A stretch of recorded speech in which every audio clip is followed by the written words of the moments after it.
This is a recap of the first 2 seasons of You. Alright, let's go! The story begins with our main man, Joseph Goldberg, or as everybody calls him, Joe. You see, Joe here is obsessed with having somebody to love and also having somebody love him in return. And he goes to the extreme, murder, to make sure he gets that. He's like this because when he was a kid, his father would abuse him and his mother, so he puts an end to it by killing his father in order to protect his mother, but that gets him permanently separated from his mother, who was the only person who actually loved him. He then gets sent to this guy by the name of Mr. Mooney, who would constantly lock him up in a glass cage in order to teach him a lesson.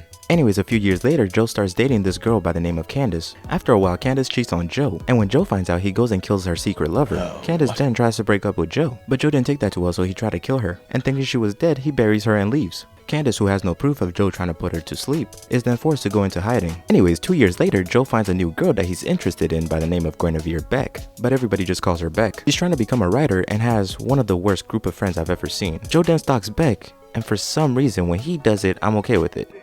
He's right. Do you know that? Anyways, while doing his research, he finds out that Beck has his boyfriend by the name of Benji, who's clearly not good enough for Beck, so he puts him on a shirt and starts dating Beck. But dating Beck means dating her friends, and more specifically, her best friend named Peach, who's actually in love with Beck. Joe then quickly puts her on a shirt because she's trouble and she found out that he killed Benji, and she was trying to steal Beck away from him. After Peach dies, Beck starts going to therapy, and probably got a 2-for-1 deal with the therapist because she cheats on Joe with that therapist. So at this point, anything that happens to Beck, she deserves.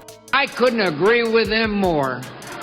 Anyways, even though she cheated on Joe, Joe was willing to overlook the fact that she cheated on him.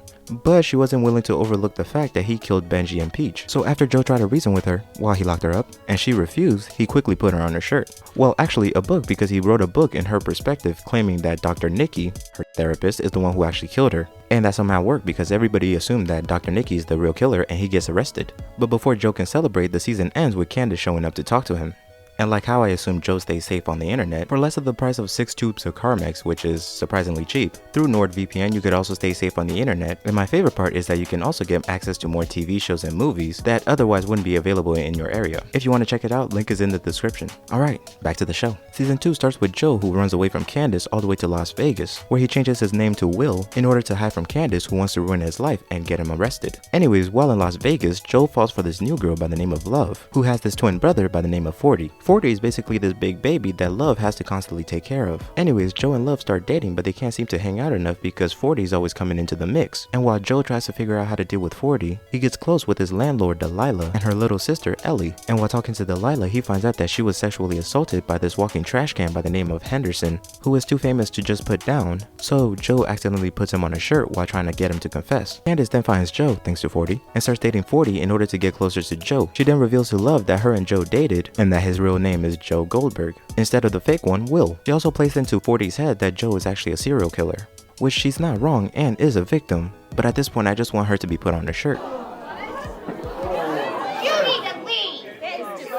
Anyways, Delilah starts suspecting Joe for the murder of Henderson, which leads her to finding out that Joe has a glass cage where he most likely locks people in. But before she can report that to the police, Joe finds her and locks her up, and decides that he's gonna be a good person and release her, but only after he says goodbye and has an escape plan. After everything was set in motion, he comes by to release Delilah, but finds out that she was murdered. And as it turns out, Candace finds Joe with the body and locks him up in the cage with the body. Instead of calling the police, she then calls Love to come see what Joe has done. When Love gets there, she quickly puts Candace on a shirt and revealed that she's the one who actually killed Delilah, and she did it to protect Joe, and also that she's pregnant. Joe then decides that he's gonna stay with Love and tells Ellie that he's the one who killed Henderson, and also to leave town because she was gonna get put into foster care, and also agreed to send her money every month. 40 then finds out that Joe actually is a serial killer, and instead of calling the cops, again, tries to murder Joe himself, and ironically he gets shot and killed by the cops. The murder of Delilah and Henderson is then blamed on 40. A few months later, we see Joe and Love moving into a new house, and the season ends with Joe possibly falling for his neighbor.